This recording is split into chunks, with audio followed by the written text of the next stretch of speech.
ओम नमो भगवते वासुदेवाय नमः। पुरुषोत्तम भगवान की जय।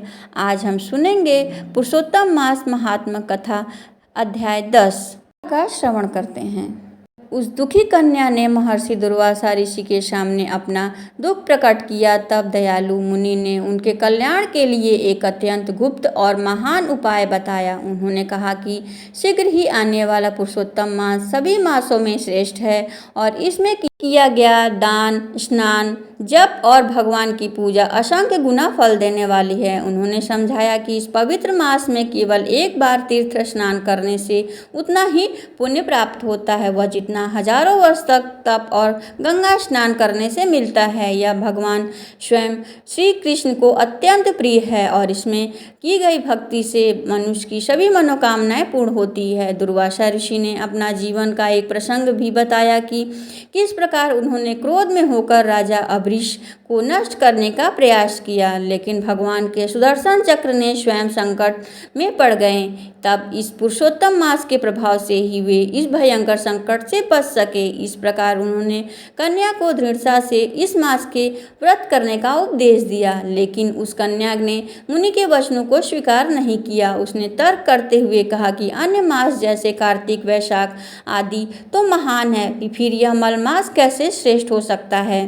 इसने इस माह की महिमा को समझाने के बजाय उसका तिरस्कार किया। यह सुनकर दुर्वासा ऋषि अत्यंत क्रोधित हुए और उनके नेत्र के लाल हो उठे, परंतु करुणा के कारण उन्होंने श्राप नहीं दिया। उन्होंने सोचा यह कन्या अज्ञानवश ऐसा कह रही है और अभी इसके पास समझ नहीं है, इसलिए इन्होंने केवल इतना ही कहा, पुरुषोत्तम मास का अनादर करने का फल तुम्हें अवश्य भोगना पड़ेगा, चाहे इस जन्म में या अगले जन्म में। इसके बाद दुर्वासा मुनि वहां से चले गए। उनके जाने के पश्चात कन्या का तेज और सौभाग्य क्षीण होने लगा। तब उसे अपने निर्णय पर विचार किया, लेकिन वह अलग मार्ग पर चुन चुकी थी। अतः उसने निश्चय किया कि भगवान शिव की कठोर तपस्या करेगी, क्योंकि उसे लगा कि वह उसके दुखों का निवारण कर सकते हैं। इस प्रकार वह पुरुषोत्तम मास की महिमा को त्याग कर अपने मार्ग पर चल पड़ी। मास महात्म कथा अध्याय 10 यहीं पे समाप्त होता है। सुनते हैं श्री कृष्ण की महिमा तथा मथुरा के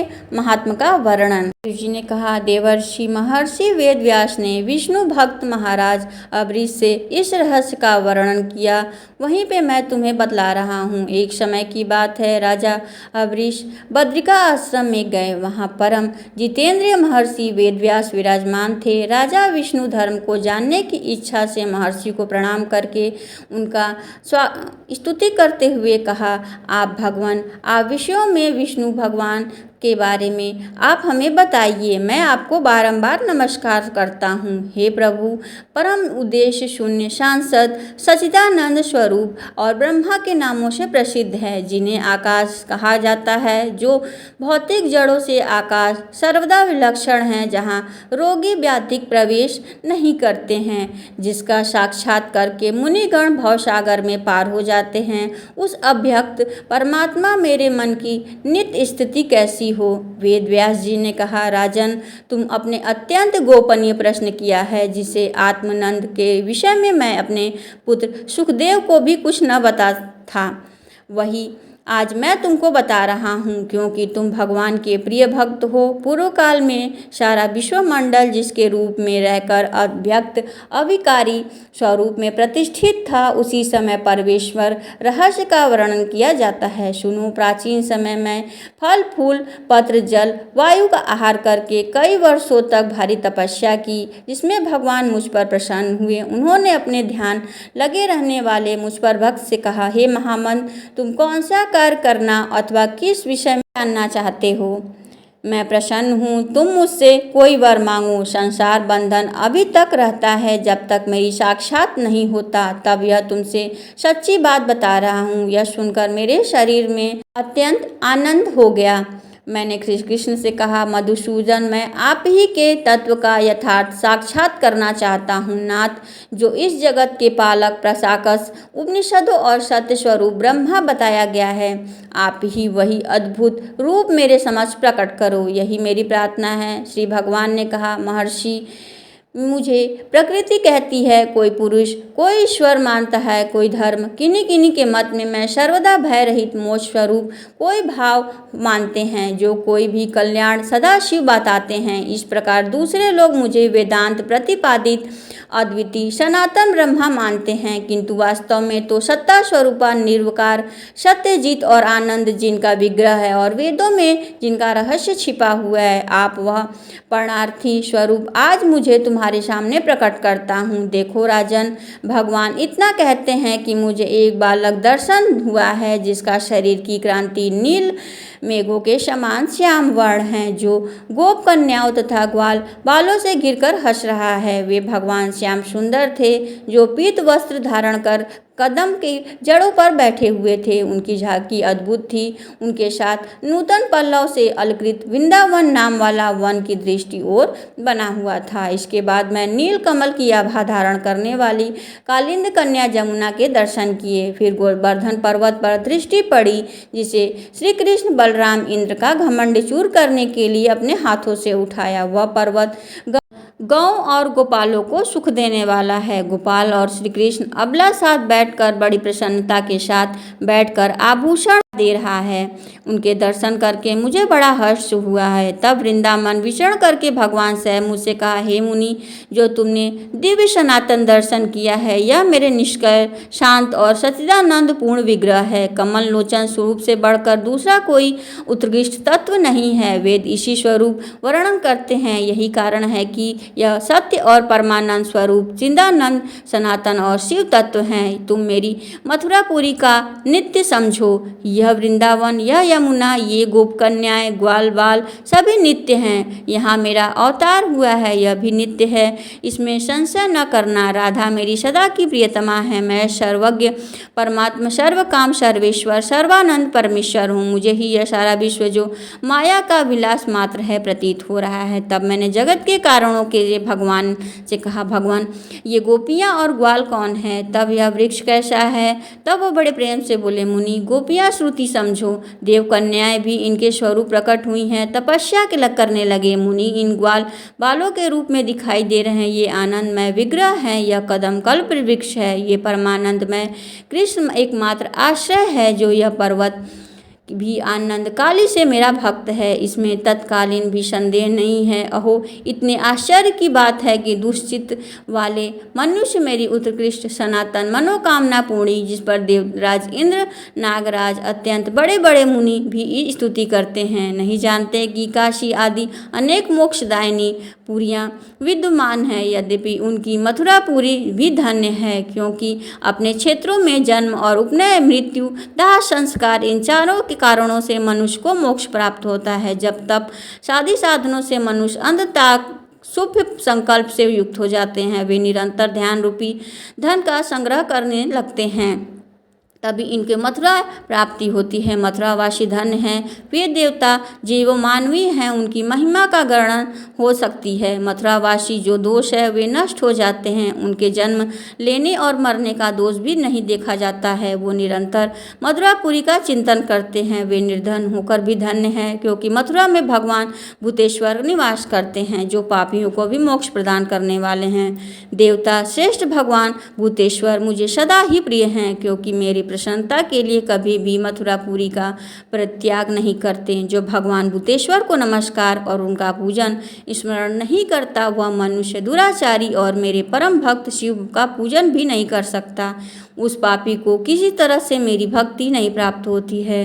ध्रुवेन बालक होने पर भी जहाँ मेरी आराधना करके परम विशुद्ध स्थान को प्राप्त किया जा सकता है, जो उसके पापों और कर्मों का हुआ नसीब भी नहीं होता है, वह मेरी मथुरापुरी देवताओं के लिए भी दुर्लभ है। वहाँ जाकर मनुष्य यदि लंगड़ा या अंधा होकर भी प्राण त्याग करे तो वह मुक्त हो जाता है। महामन वेदव्यास, तुम इन विषय में कभी संदेह न करना। यह उपनिषदों का रहस्य है, जिसे मैंने तुम्हारे सामने प्रकाशित किया है। जो मनुष्य पवित्र होकर भगवान के श्रीमुख से कहे हुए इस अध्याय का भक्ति पूर्वक पाठ या श्रवण करता है, उसे भी सनातन मोक्ष की प्राप्ति होती है।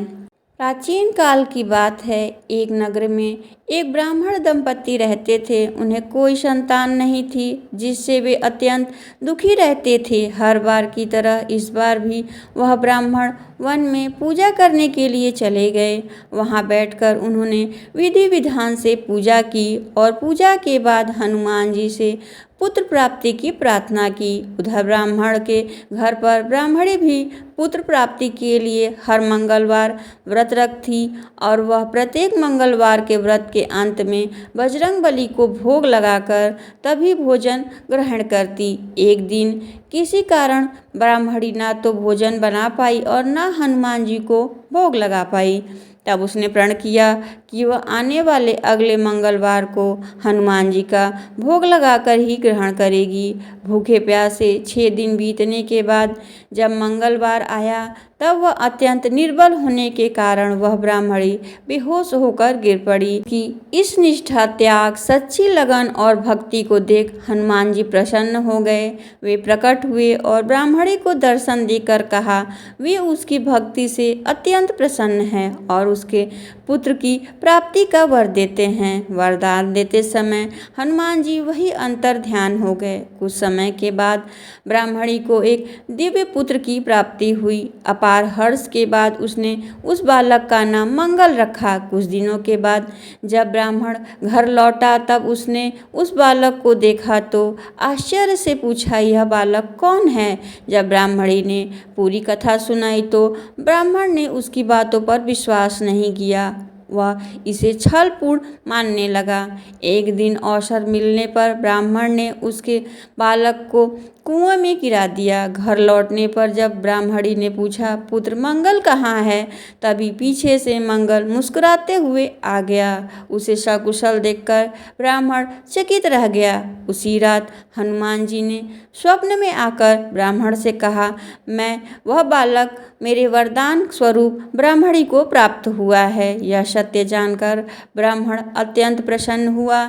इसके बाद वह दंपत्ति प्रत्येक मंगलवार को श्रद्धा से व्रत करने लगे। जो मनुष्य मंगलवार के व्रत की कथा को पढ़ता, सुनता और नियम पूर्वक व्रत करता है उसे हनुमान जी से कृपा प्राप्त होती है और उसके जीवन के सभी कष्ट दूर हो जाते हैं। घर में एक ब्राह्मण परिवार रहता था। उस परिवार में सिर्फ पंडित दुर्गेश ही थे। वह अपना जीवन यापन जजमानों से मिली दक्षिणा से ही करते थे। माता 55 में चल बसी थी। अब पिता का साया भी उठ चुका था।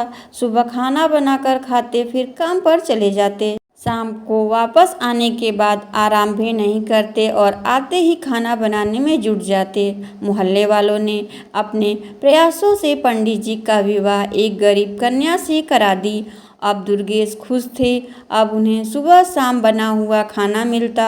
उनकी पत्नी का नाम सावित्री था। सावित्री घर की जरूरत थी, लेकिन वह गृह कार्य में दक्ष होने के साथ साथ सामाजिक प्रवृत्ति की भी थी और वह हनुमान जी की परम भक्त भी थी। उसके व्यवहार से सभी पड़ोसी खुश रहते थे। वह हर मंगलवार व्रत किया करती थी। अब वह धीरे धीरे पंडित जी के जीवन अच्छे से कट रहा था। कुछ समय बाद सावित्री गर्भवती हो गई। जब सावित्री प्रसव का समय आया तो वह पंडित जी अपने पड़ोसी की एक दाई को लेकर आए। समय पर सावित्री ने एक सुंदर लड़के को जन्म दिया। अब इधर पंडित जी ने नए कपड़े में उसे लपेट लिया, घर से निकल पड़े। कुछ समय के उपरांत वह गंगा के तट पर जा पहुँचे।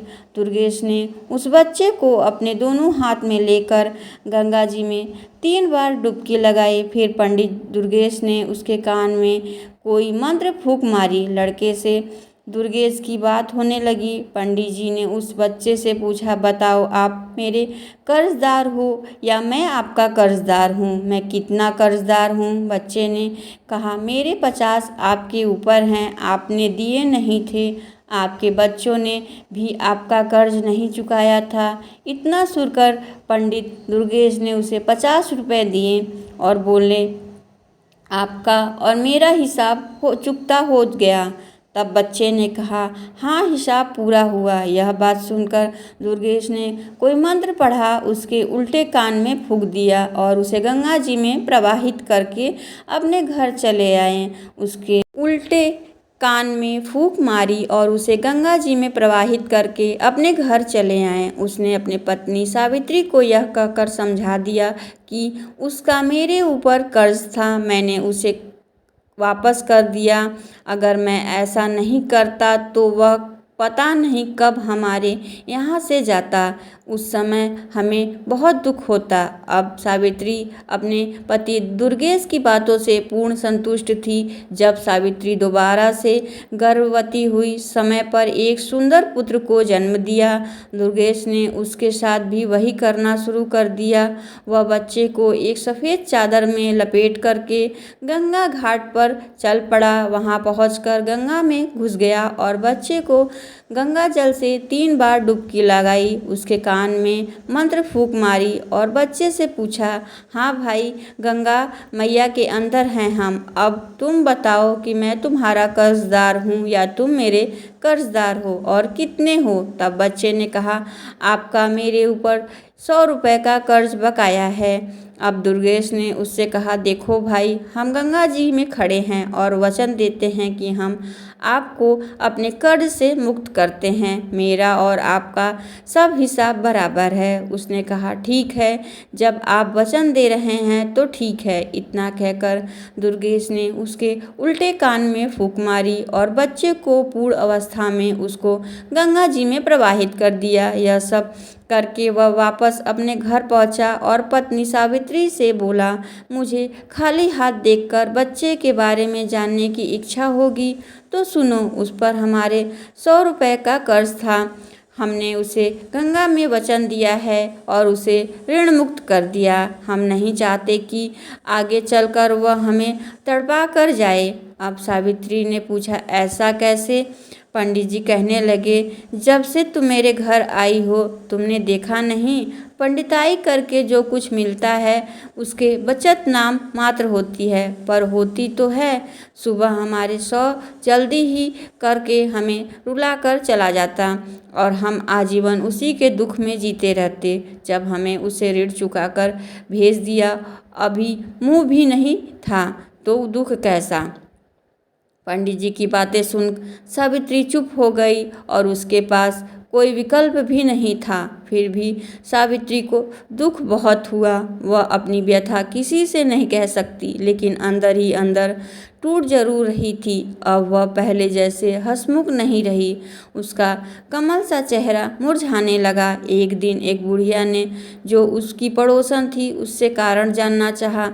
सावित्री उस बुढ़िया को बहुत मानती थी, इसलिए वह उसके आग्रह को न ठुकरा सकी।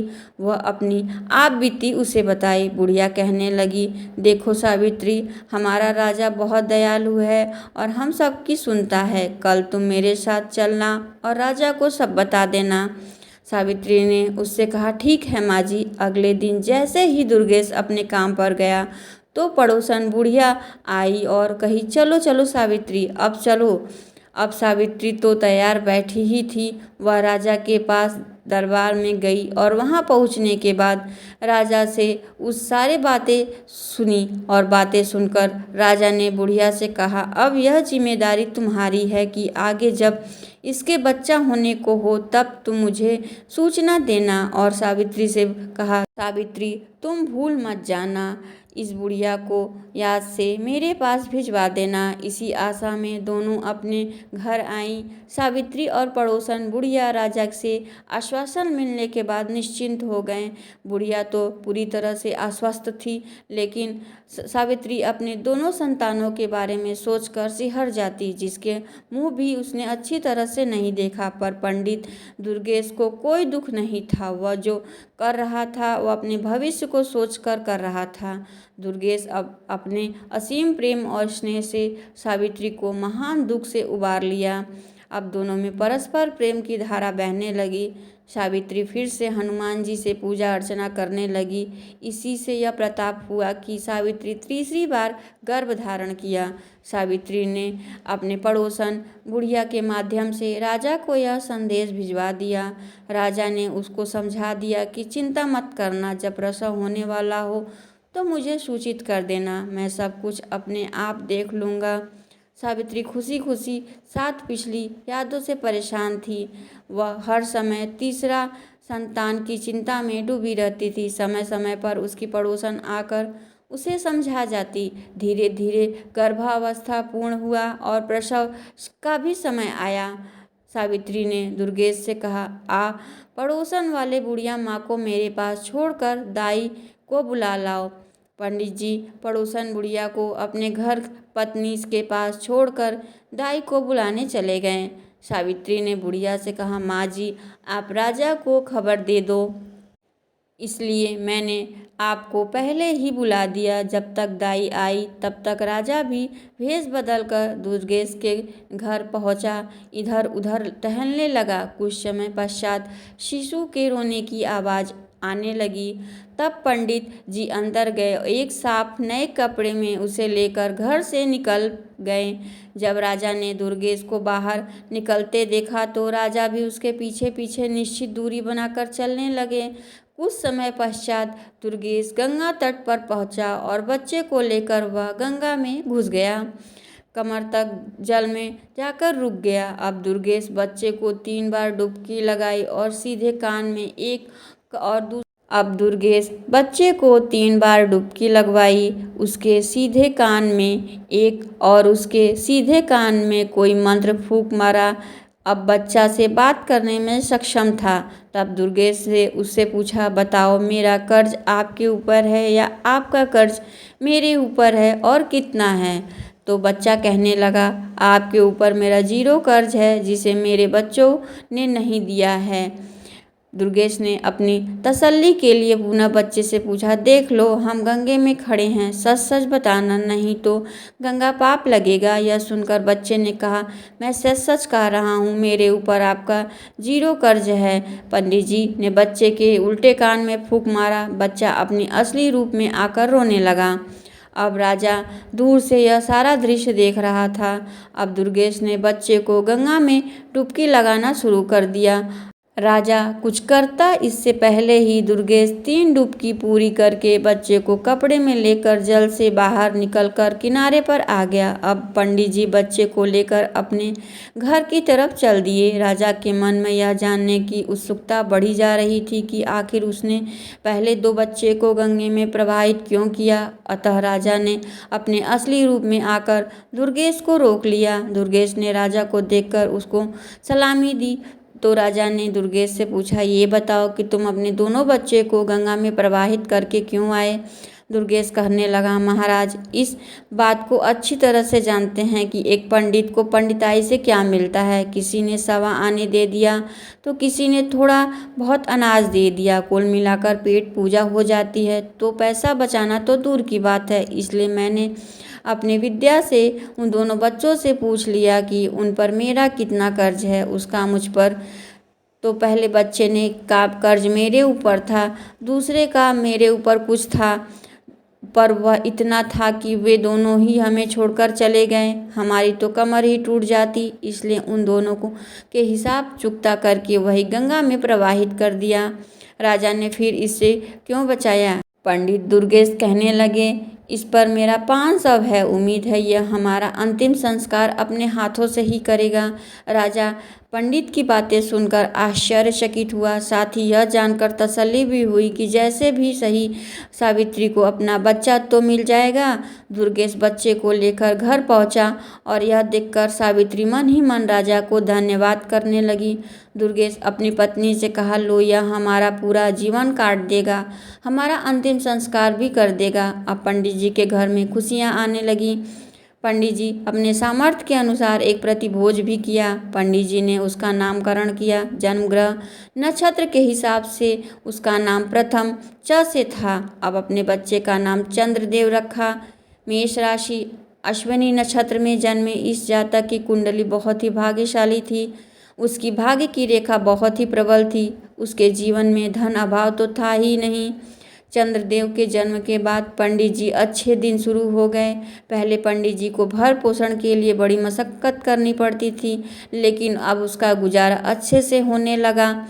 अब उनकी पंडिताई अच्छे से चल रही थी। धीरे धीरे चंद्रदेव की चंद्रकलाओं की तरह 3 गुना रात चौगुना बढ़ने लगा। 5 वर्ष होने पर उसे एक संस्कृत स्कूल में दाखिला दिया गया। चंद्रदेव पढ़ने में बहुत तेज था। पंडित जी शाम के समय अपना 1 घंटा बेटे को ज्योतिषी सिखाने में लगा देते थे। बेटे चंद्र की बुद्धि विलक्षण थी। उसे जो मंत्र बताए वो उसे कंठस्थ हो जाता था। संस्कृत में प्रथमा करने तक उसने अपने पिता दुर्गेश से ज्योतिषी की पूरी शिक्षा प्राप्त कर ली। चंद्रदेव प्रथमा करने तक एक अच्छा नवयुवक हो चुका था। 14 वर्ष की आयु में भी वह लगता 18 का लगता। पंडित जी और पंडिताइन दोनों पति पत्नी अपने पुत्र की बढ़ता देख उनके मन में भगवान का शुक्रिया अदा करते। सावित्री अपने पुत्र को निहारती और भगवान को धन्यवाद करती, हनुमान जी को धन्यवाद करती, राजा का भी धन्यवाद करती। उसे तो ये पता ही नहीं था कि उसमें राजा का कोई योगदान नहीं है। अब चंद्रदेव प्रथमा के बाद आगे की शिक्षा के लिए अपने माता पिता को मना कर दिया। उसने कहा, मैं पिताजी के साथ काम में हाथ बटाऊंगा। माँ ने कहा, बेटा अभी तेरी उम्र ही क्या है, खेले खाओ, अब आगे दुनियादारी को समझने की कोशिश करो। चंद्रदेव ने कहा, माँ जब मुझे पंडिताई करनी है तो बाद में क्यों, अभी क्यों ना करूँ। जितना उपयोग करके उसे बढ़ोतरी होगी। कल पूर्णिमा का दिन है तो मैं कल से काम पर जाऊंगा। अब पंडिताइन मन ही मन बहुत खुश थी। चलो अब उसके घर में 2-2 कमाने वाले हो गए। थोड़ा पैसा इकट्ठा कर अब अपने बेटे के विवाह कर देंगे। मज़े से उसकी पूरी दुनिया रम जाएगी। मन में ऐसा विचार करके वह सो गई। चलो सुबह जल्दी उठकर दोनों के लिए खाना भी बना दूंगी, कल दोनों काम पर जाएंगे। पंडिताइन को रात में नींद नहीं आई। वह सोचकर करवटें बदलने लगी और परेशान हो गई। सुबह जल्द ही जगकर रसोई का काम निपटाकर ध्यान स्नान करके हनुमान जी की पूजा करने के बाद खाना बना दिया। अब निश्चिंत होकर चारपाई पर लेट गई। वह सारी रात सो नहीं पाई थी, अतः उसे निश्चिंतता के साथ लेटी थी। उसे जल्दी ही नींद आ गई। सुबह पंडित जी जब अपने समय पर उठे तो उसने देखा कि श्रीमती सोई है, तो किसी अनहोनी की चिंता में डूब गए। सबसे पहले उसे जगाकर पूछा, अरे ओ भाग्यवान, तबीयत तो ठीक है? कहते हुए उसके माथे को छूकर देखा तो सावित्री उससे कह दिया कि मेरी तबीयत बिल्कुल ठीक है, थोड़ा जल्दी उठ गई थी, सो काम धाम करके लेट गई हूँ, नींद आ गई। आप अपने नित्य कर्म करो और खाना तैयार है। इतने में चंद्रदेव भी जाग गया, नित्य कर्म करने लगा।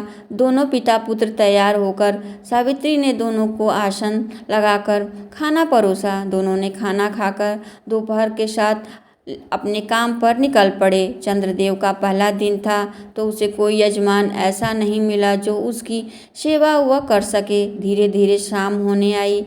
चंद्रदेव उदास मन से घर के लिए रवाना हुआ। थके कदमों से वह घर की तरफ जा ही रहा था कि अचानक उसके मुख पर गरम गरम पानी की कुछ बूंदें गिरी। उसने अपनी नज़रें उठाई तो उसने एक बहुत ही सुंदर स्त्री अपनी आंखों में आंसू बहा रही थी।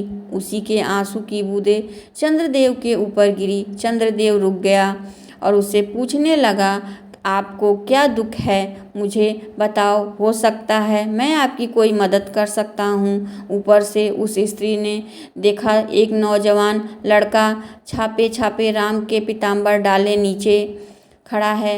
वह बड़ा पंडित लग रहा था। उसे देखकर ऐसा लग रहा था मानो अभी काशी से आया हो। उस स्त्री ने कहा, अरे तेरे जैसे कितने आए ठग चले गए, मेरा तो विश्वास ही उड़ गया है तुम जैसे ढोंगी पंडितों से। इतना सुनकर चंद्रदेव बहुत विचलित हुआ और मन में विचार किया कि मैं इस महिला से कुछ मिलने पर इसको परेशानी का कारण जानकर इसका समाधान अवश्य करूँगा। उधर महिला ने कहा, मैं तुमसे कोई पैसा या दक्षिणा देने वाली नहीं हूँ। चंद्रदेव ने कहा, माता नीचे आ जाओ, अपना हाथ दिखाओ और बताओ क्या समस्या है। वह स्त्री नीचे आई और कहने लगी, देखो पहले से बता देती हूँ, मैं कोई दान दक्षिणा नहीं दूंगी, बाद में तुम दक्षिणा के नाम पर मुझे ठगना चाहो। चंद्रदेव ने कहा, बहन मैं ढोंगी नहीं हूँ, मैं इस नगर का निवासी पंडित दुर्गेश जी का पुत्र हूँ। मेरा नाम चंद्रदेव है और मैं एक ज्योतिषी हूँ, इसी मोहल्ले में रहता हूँ। हाँ, दूसरी बात, मैं आपका रोना देखकर दुखी हूँ, इसलिए पूछ लिया। अब आपकी मर्जी, जानना चाहते हैं या नहीं। वह कहने लगी, ठीक है, तुम जो भी कहो, इतना समझ लो कि मैं तुम्हें पैसा देने वाली नहीं हूँ। चंद्रदेव कहने लगा, ठीक है, मैं पैसे कहाँ मांग रहा हूँ। तो वह स्त्री बोली, अगर तुम्हें बात सही लगी तो मैं तुम्हें घर पर दक्षिणा भिजवा दूंगी। चंद्रदेव कहने लगा, बताइए आपकी क्या समस्या है। उस स्त्री ने कहा, मेरे पति परदेश गए हैं, 4 वर्ष हो गए, अभी तक वापस नहीं आए, ना कोई सुखद पत्र उन्होंने भेजा। मैं न केवल ये जानना चाहती हूँ कि वह ठीक हैं और कब तक वापस आएंगे। चंद्रदेव ने कहा, आप 2 प्रश्न पूछे हैं, इनमें से आप किसके बारे में पहले जानना चाहती हैं। स्त्री बोली, दोनों प्रश्न के बारे में जानना चाहती हूँ। चंद्रदेव कहने लगा, नहीं। उसने स्त्री से क्यों? तो उसने बताया कि क्योंकि मैं मुफ्त में केवल एक ही बताऊंगा, अब तुम फैसला करो कौन सी बात पूछना चाहती हो। स्त्री चुप हो गई और दिमाग का इस्तेमाल करने लगी। सोचने लगी, कौन सा पहले प्रश्न पूछूं, आने पर दिख जाएगा, दूसरा स्वस्थ हो तभी तो आएंगे। ऐसा विचार करके स्त्री ने कहा, आप केवल ये बता दीजिए कि मेरे पति कब आएंगे। चंद्रदेव ने अपना पतरा निकाला और उसमें देखने लगा और उंगली पर गणना करने लगा। करीब आधे घंटे की गणना के बाद उसने कहा, सुनो, आपके पति आज रात्रि में ही आएंगे। स्त्री बोली, क्या पागल हो गए हो, ढोंगी कहीं के बेवकूफ़ समझा है क्या। चंद्रदेव ने कहा, वो कैसे। स्त्री बोली, पैसों की लालच होगा। चंद्रदेव बोला, बहन, जब कह दिया कि मुफ्त में ही एक सवाल बताऊंगा, फिर ये कैसी बात कर रही हैं आप। स्त्री कहने लगी, अभी तक तो किसी ने कुछ नहीं बताया। चंद्रदेव बोला, बहन, ज्योतिषी हूँ, ठग नहीं। अब तक आप ठगों से पाला पड़ा है। मैं अपनी विद्या के अनुसार आपके पति रात्रि के 12 बजे तक आएंगे। वह स्त्री बोली, आप सही कह रहे हैं, मेरे साथ ठगी हो चुकी है, इसलिए मैं अब किसी पर विश्वास नहीं करती, किसी को पैसा नहीं दूंगी। चंद्रदेव कहने लगा, बहन, मैंने तो पहले ही कह दिया, मुफ्त का मतलब मुफ्त। अगर आपको सही लगे तो मेरी दक्षिणा उचित समझो, भिजवा देना। उसने कहा, अच्छा ज्योतिषी जी, तो आप कह रहे हैं कि हमारे पति आज आएंगे। चंद्रदेव कहने लगा, हाँ, आज ठीक 12 बजे आपके पति आएंगे। सुनो, वह पैदल नहीं आएंगे, वह हाथी पर आएंगे, बहुत सारा धन लेकर आएंगे। वह कहने लगी, तो मैं तुम्हें बता दूं कि जितना लाएंगे उनका आधा मैं आपको दक्षिणा भिजवा दूंगी। चंद्रदेव ने कहा, अच्छा, तो अब मैं चलता हूँ। स्त्री कहने लगी, ठीक है, जाओ। चंद्रदेव वहाँ से अपने घर को निकल पड़ा। रास्ते में सोचता जा रहा था, पहले दिन बोहनी तो नहीं हुई, उधार हुआ। यही मन में सोचते सोचते घर पहुँचा। अब वह अपने पुत्र को आया देखकर सावित्री मन ही मन सोचने लगी, मेरा लाडला इतनी देर से आया है, कमाई भी अच्छी करके आया होगा। यह सोचते हुए उसने दरवाज़ा खोला। चंद्रदेव को गुनगुना पानी लाकर कहने लगी, बेटा, हाथ मुंह धो लो, थके हारे आए हो, खाना खा लो। वह कहने लगी, तुम्हारे पिताजी तुम्हारा इंतजार कर रहे हैं और भूखे बैठे हैं। चंद्रदेव ने कहा, अच्छा माँ, मैं अभी हाथ मुंह धोकर आता हूँ। कुछ देर बाद चंद्रदेव हाथ मुंह धोकर आया। उसकी माता ने दोनों के लिए आसन लगा दिए। माता ने पूछा, बेटा, कैसा रहा तुम्हारा आज का दिन। चंद्रदेव ने कहा, माँ, बस बोहनी तो नहीं हुई, बस उधार हो गया।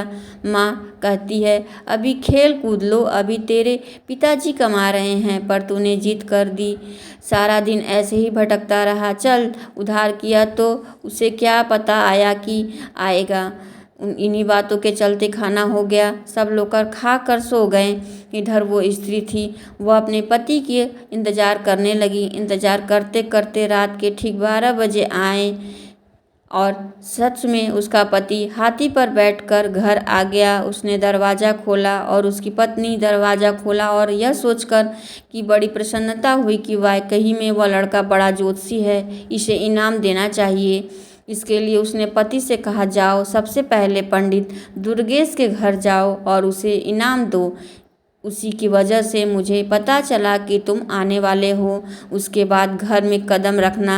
वह आदमी बहुत समझदार है, भाग्यवान, पहले आने तो दो। नहीं, पहले जब तक आप वह दक्षिणा देकर नहीं आएंगे घर में कदम मत रखिएगा। अब वह ठीक कहकर पंडित दुर्गेश के घर चला गया और आधी रात में दरवाज़ा खुलवाया।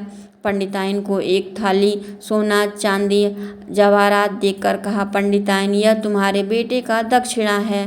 तुम्हारे बेटे ने भविष्यवाणी की थी, उसी से प्रसन्न होकर मेरी स्त्री ने यह भिजवाया है। वह देकर अपने घर चला गया। पंडिताइन इतना सारा सोना चांदी देखकर बड़ी खुश हुई।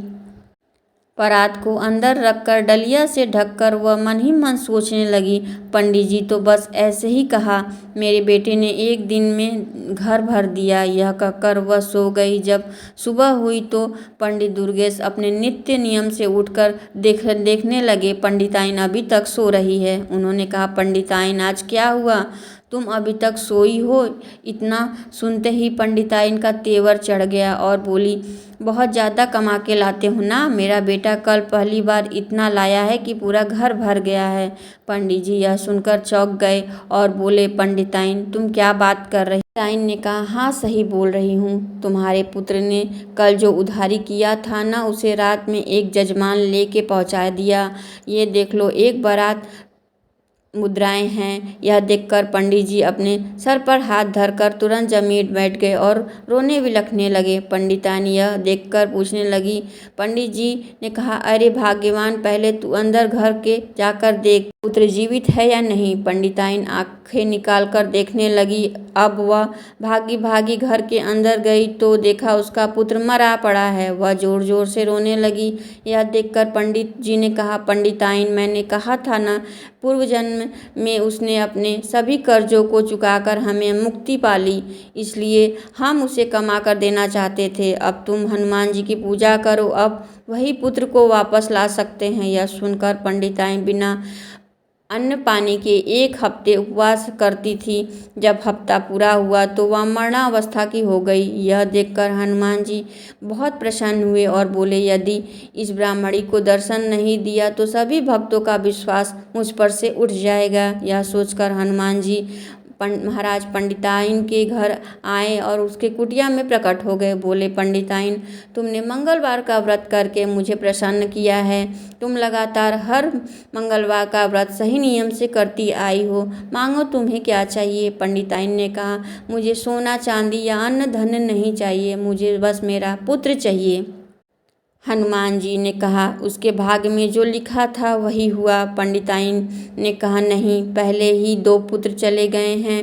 पंडित जी ने मुझे आंख भर देखने भी नहीं दिया, इसलिए मैं चाहती हूँ कि आप मुझे मेरा पुत्र वापस दे। प्रिय भक्तों, उस पंडिताइन के कठिन तपस्या से प्रसन्न होकर हनुमान जी ने तथास्तु कह दिया और कहा, पंडिताइन जा कमरे के अंदर जाकर देखो, तुम्हारा पुत्र तुम्हें बुला रहा है। पंडिताइन जैसे ही कमरे में पहुंची, पुत्र हंसता खेलता अपने माँ के चरणों पर गिर गया। इसी प्रकार पंडिताइन ने हर मंगलवार के व्रत के प्रताप से उसके पुत्र को प्राप्त किया था। महात्मा का यह 10वां अध्याय यहीं पे समाप्त होता है। अगर हमारे द्वारा सुनाई गई कथा आपको पसंद आती है तो वीडियो को लाइक सब्सक्राइब अवश्य करिएगा।